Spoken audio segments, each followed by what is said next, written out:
So, welcome back to Binni's Retro. This is my second video, and as you can see, I can do horizontal videos now.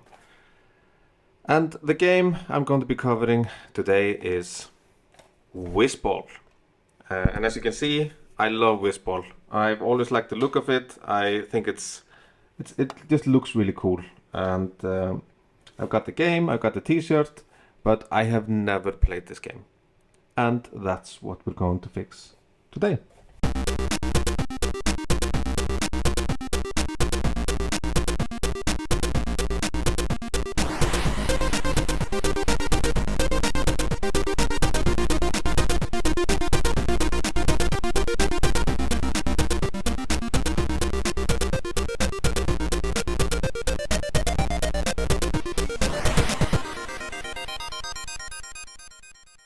Hello and welcome again back to Binni's Retro. So let's recap what this channel is all about. This is the short abridged version, but if you want a longer unabridged one, please watch my Taipan video where I go into more detail. So about me. My name is Binni and I'm Icelandic, and I lived in Iceland for the first 30 or so years of my life. I currently live in Sweden and work in the video game industry in Stockholm, and I worked in that industry for 13 years of my life now for several different companies. But none of that would have happened if my dad had not brought home a thing that would change my life back in 1982 when I was 5 years old. He brought home a Sinclair ZX Spectrum 48K where I learned what computer games were and also learned the basics of programming. The microcomputer bug was firmly lodged into my brain and it just never left. From 1982 to 1992, my only way of playing games or using a computer at home was in fact the Spectrum. First the 48K and then the 128K plus 2 version. In the 80s in Iceland it felt like every household had a microcomputer, and it also felt like there were different types in each house. I was exposed to most of them, but the Spectrum was mine. There were quite a few games floating around either through big name compilations or as copies. A lot of games we never got over in Iceland though. For instance, really no budget titles and the more obscure esoteric ones, but I did read about every single one of them in Your Sinclair magazine. As a kid, Your Sinclair was my gateway to the world outside of Iceland. I actually learned to speak English as a kid by obsessively plowing through every issue I could get my hands on again and again.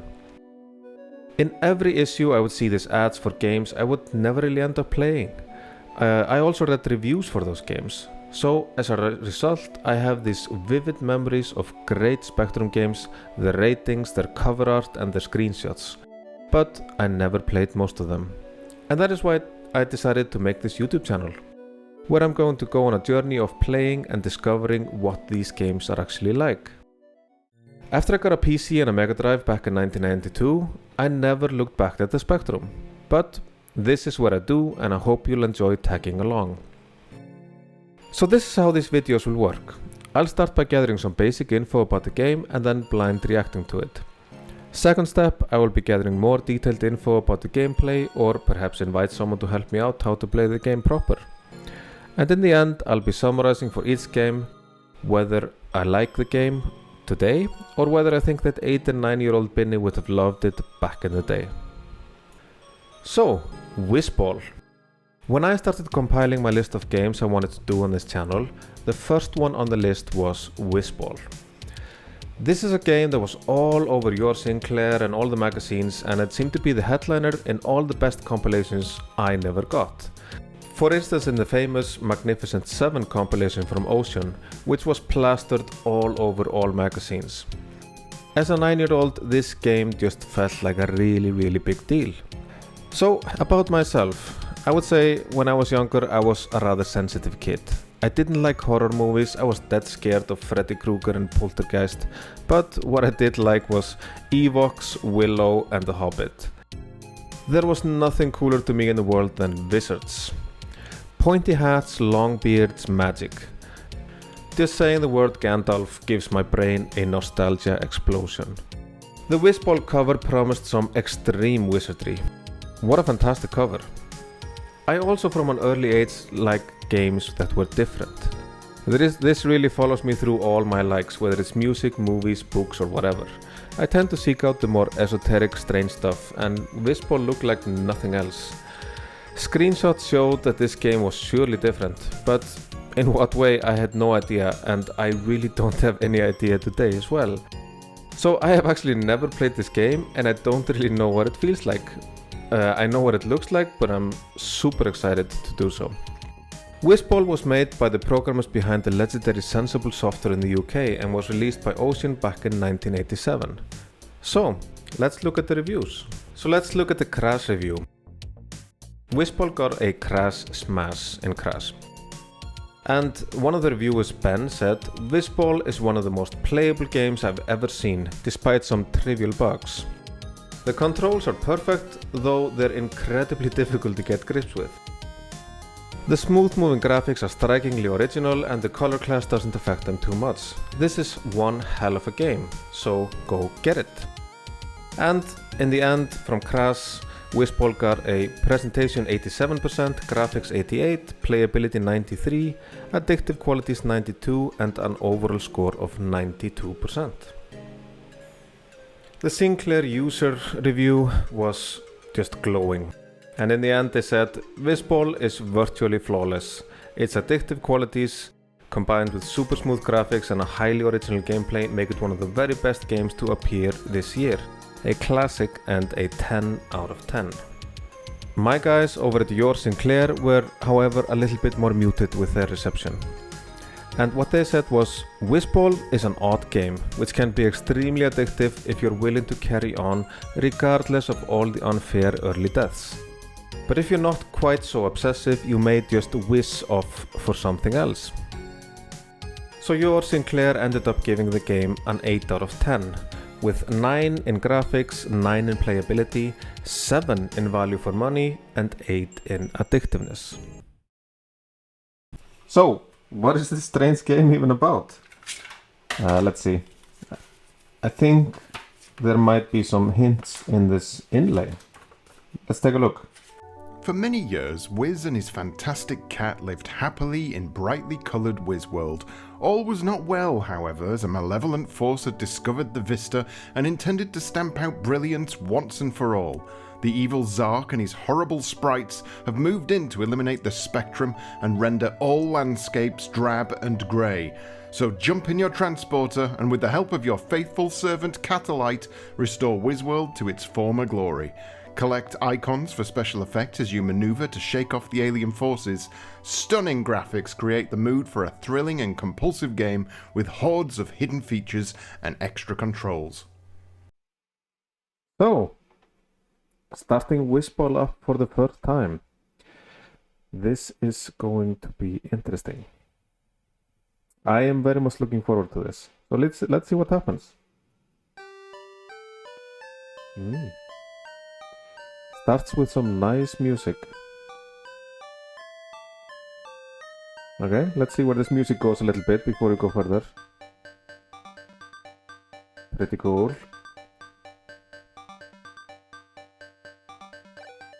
Oh, some arpeggios. I like it. I like it. It's good. Let's listen to this a little bit more. This is pretty good. Oh, nice. Okay, we're off to a great start. There's great music in this game. I'm pretty sure the C64 version is probably better, but we'll test that out later. But this is good. So, first reaction. Let's see what this game is all about. And this time around I haven't really done all that much research. I know this is a bit of a complex game, but let's see just how I react to it in the beginning. Nice music here as well. Oh, I'm probably supposed to press. Okay, Wizball. I'm a bouncy ball. Okay, left, right, up, down, shoot. Simple enough. Oh, okay. Wow, this is not easy to control. Okay. It's just bouncing back and forth. Okay, wait. Ah, okay, I figured it out. It's how much you spin is how far he will go. Oh, okay. Did not expect that. We are down some pipes here. Okay. Uh-oh. This is not super easy. Okay. Let's see what happens. Oh. Yes, this is a Spectrum game. From 1987, I believe it is. Jeez, okay. They're just popping in and out here. That's not good. Oh, I feel like I'm stuck here. Okay, and they're just respawning. Okay. Ah! I want to survive a little bit before I figure this game out. Okay, spin. These things are in the way. Oh, these are some nice classic Spectrum sprites here. Weird things floating around. They look like jetpack. Okay, I'm thoroughly confused by this. Not a good start. I'll play for half an hour, read a little bit about it, and get back to you. Okay. Okay, we're back again. So, let's be very careful this time around. I'm gonna show you how this works. Okay, very slowly. And get this power up. And now, if I do left and right very fast. Okay, now I have control in midair. Look at this. This game is like 100% easier now.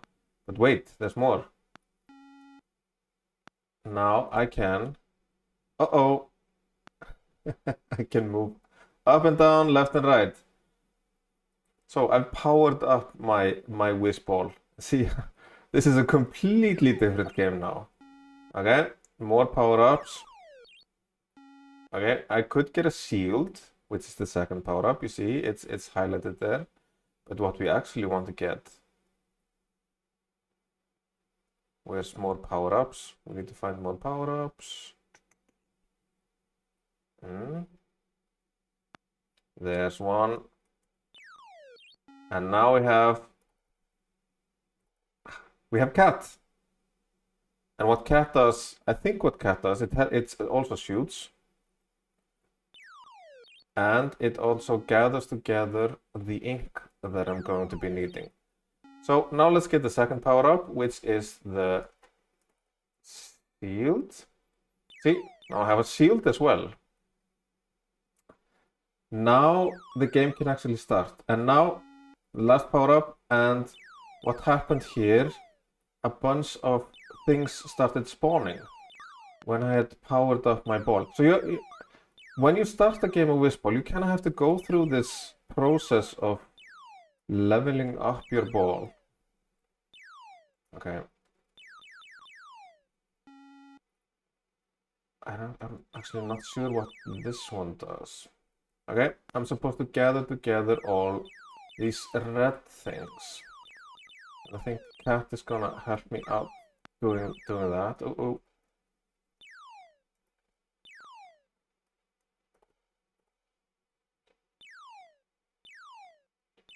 I'm fully leveled up in the first 3 categories. I'm not 100% sure what the second one does. I think it's some sort of shield. Oh, they started shooting me as well. And you can do tricky things like stay behind these pillars here. Okay.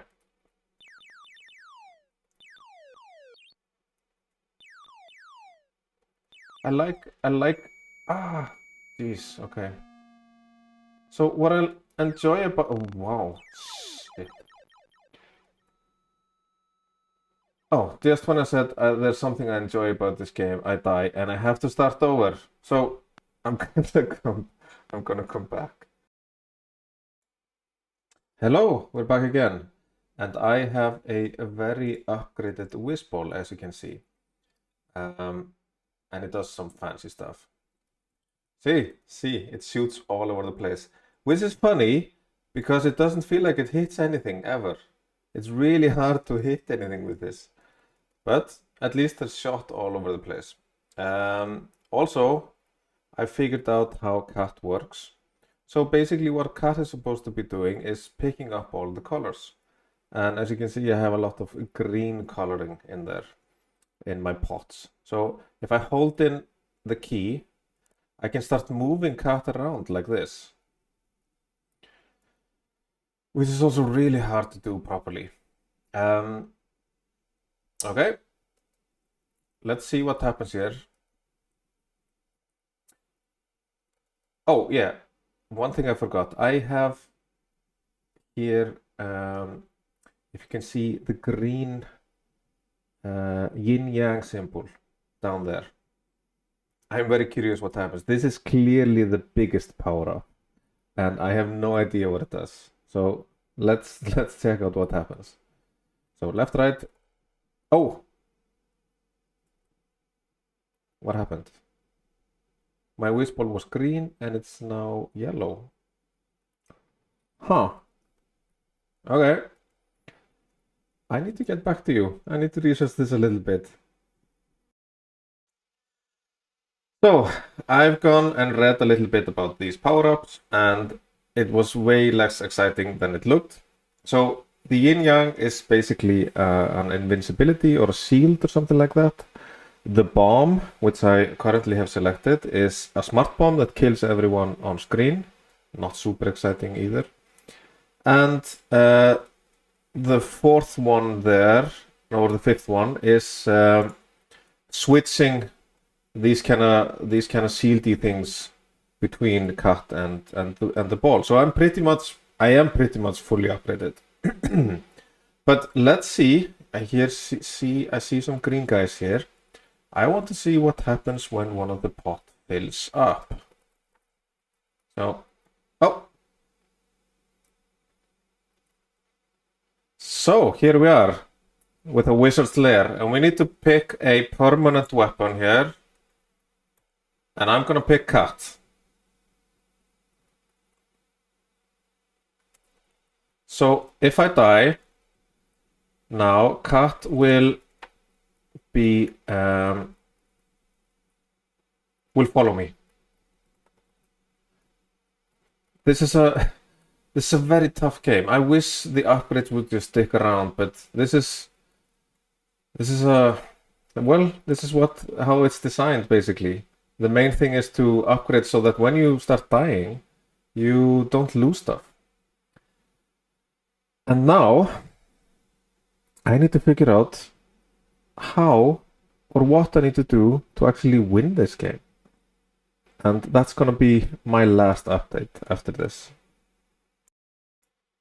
So, we're not in Kansas anymore. I decided to give up on the Zero Spectrum version. I've kind of roughly figured out how to beat the game. It has something to do with mixing colors and getting all the upgrades and doing weird stuff. I'm not going to focus more on the Spectrum version. I'm actually going into Commodore C64 land. This is something I will not usually do on this channel because my channel is very much Zero Spectrum related. But a lot of people have talked about how good the C64 version of Wizball is. So let's check it out. And like immediately there was great music in the beginning, like Sid Chip, amazing. And just see how okay. I'm still bad playing Wizball on the C64. That will not change. Okay.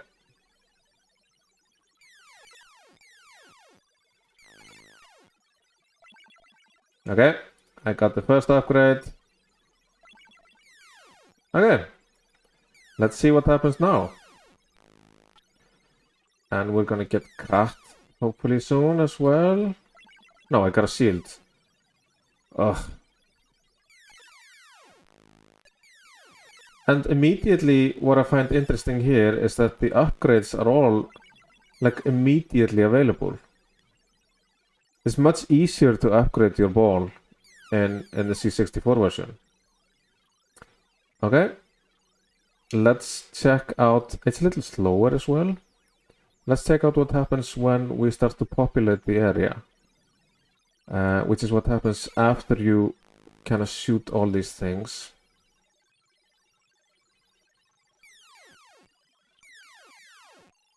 Okay. Well, just go down here maybe. So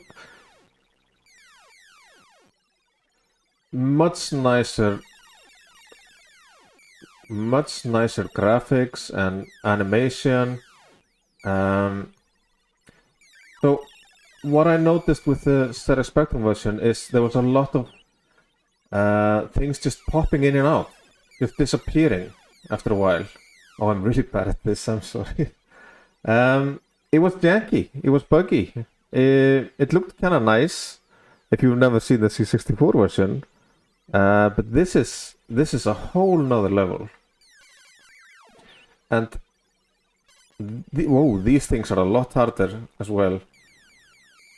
The game just looks much nicer. It feels much nicer. There's something about it. It's tactile. The music is great, and yeah.